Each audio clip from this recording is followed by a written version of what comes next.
যে ঘুষের টাকা, অনেক লোকেরা ঘুষ খায়, তো এই ঘুষের টাকা দিয়ে আবার সে হজও করতে যায়, এক্ষেত্রে তার এই হজটা হবে কিনা? এখানে প্রথম বিষয় হলো যে হারাম উপার্জন করার চেয়ে বড় হারাম নেই। অর্থাৎ শুয়োরের গোশত খাওয়া, মদ খাওয়া, ব্যভিচার করা ইত্যাদির চেয়েও অনেক বেশি কঠিন গুনাহ হলো হারাম উপার্জন করা।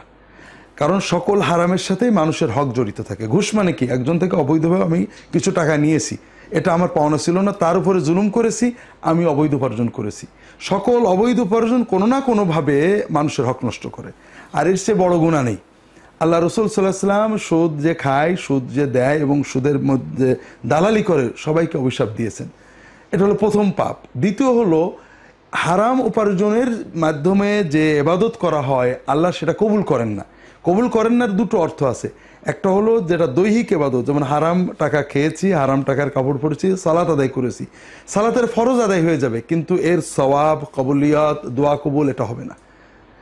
আর হজ করতে গিয়েছি, এটা হাদিস শরীফে আসছে যে হারাম টাকা, হজের জন্য টাকা দরকার, হারাম টাকায় যখন কেউ হজ করতে যায় লাব্বাইকা বলে, আল্লাহর পক্ষ থেকে বলা হয় যে না, তোমার এই লাব্বাইকা গ্রহণ করা হলো না। আর সম্পদ, টাকার ইবাদত যেটা, যেমন হজের খরচ, যাকাত, দান সদকা, মসজিদ বানানো, এগুলো যখন কেউ হারাম টাকায় করেন, এটাতে ঈমান নষ্ট হওয়ার ভয় থাকে। কারণ আমরা তো টাকা আল্লাহকে দিচ্ছি, আল্লাহ বলেছেন বান্দা তুমি একটা টাকা দিলে আমাকে দাও, কিন্তু পাক টাকা দিও, নাপাক টাকা দিও না। আর আমি বলছি না আল্লাহ তোমাকে আমি নাপাকই দেবো, তুমি নিতে বাধ্য। এটা আমাদের ঈমানের সাথে সাংঘর্ষিক।